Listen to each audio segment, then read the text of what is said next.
Akkam nagaa jirtu hordoftoota abdii koomii. Mucattiin gurraattii asirraa agartamu Khadija tun obboleettii isiiti. Obboleettiin isii tun heerumtee jirti. Khadijaan waggaa 43 hangafa. Hagammaa hin heerumne. Sababbiin Khadijaa heerumuu diqqoo bifa kanaan gurraachatti. Ilkaan kana gurguddatti wajjaa gabaabbatti. Khadijaan hadha garuu heerumaan badhaafamtee isin jedhe amantu. Khadijaan yeroo dheeraa rabbitti booyaa turte. Yaa Rabbi, qaamnummaan dhiiraa qaama kooseen tuqeen addunyaarraa nan godaasisiin. Anosuu dhiira hawwu du'aa jira. Yaa Rabbi, jettee Rabbii fi kadhatte. Rabbi sin dhaga'eef.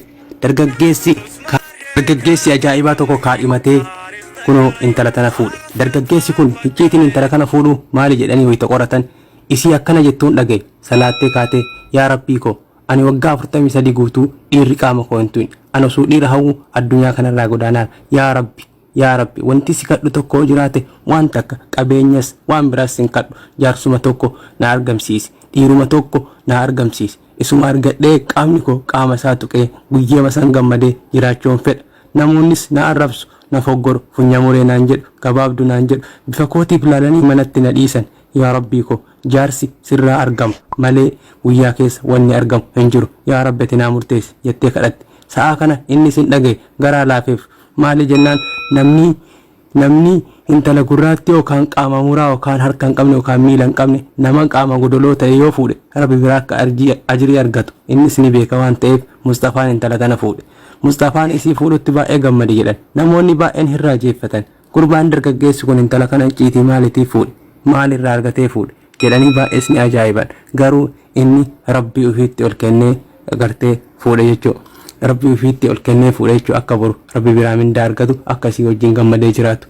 Mustafaan yeroo baay'ee isii akkana jedhaniin ati jaarsa dheebotta warri bareedaanuu warra sirra bifa qabu warra sirri wajjaa qabu jaarsa dhabee taa'aara ati yoo jaarsa hawwitu nama ajaa'ibda boru Rabbiin jannata keessa akka si heerumsiisu du'aa godhi malee addunyaa irratti akka jaarsa argan abdii mudheen aboota hibadhu natti hin farrisiin an Rabbii kiyya kadhadheen jira Rabbiin koos na hawwaata in argadha jettee abdiidhaan Rabbii fi kadhataa turte. Rabbiinis jaarsa kana fakkaatu dargaggeessa waggaa 30 badhaaseen innis akka malee jaalate qalbiin qaamaa guutuun fuudhe waraqaa mallatteessee kunoo BBC'n hundi gabaastee Aljaziiraa bifa hundaan namni baay'een bakka miidiyaan garaagaraa gabaasee uummanni yaa'ee sargii waltajjii guddaa godhee namoota garaagaraa affeeree hoteela guddaarra fidee affeeree beelloo uffisee bifa kanaan Khadijaa fuudheen jechuudha.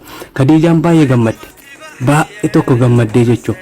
Obboleeyyan kiyya fokkatanii heerumuun dhaban dheeratanii heeruma hanqatan Rabbiin jaarsa of biraa namaa kenna malee isin harkaan qabdan yeroo baay'ee an bareedaadha akka fedhetti heeruma yeroo fedhetti heeruma warra jedhu argaa jira garuu hagammaa osoo hin heerumin kahaa fi agaara argaa jira anin fokkadha lakkin heerumu jettee abdii muuriin hin heerumta jaarsi Rabbi biraa namaa dhufa malee harka namaatii namaan dhufa. Kanaafuu Khadijaan hadha heerumtee bifa kanaan gammaddee jiraatti. Mustafaan illee haa galatoomu ajrii Rabbi biraa kafalamuuf isinis warra jaallata waliin galu haa godhu.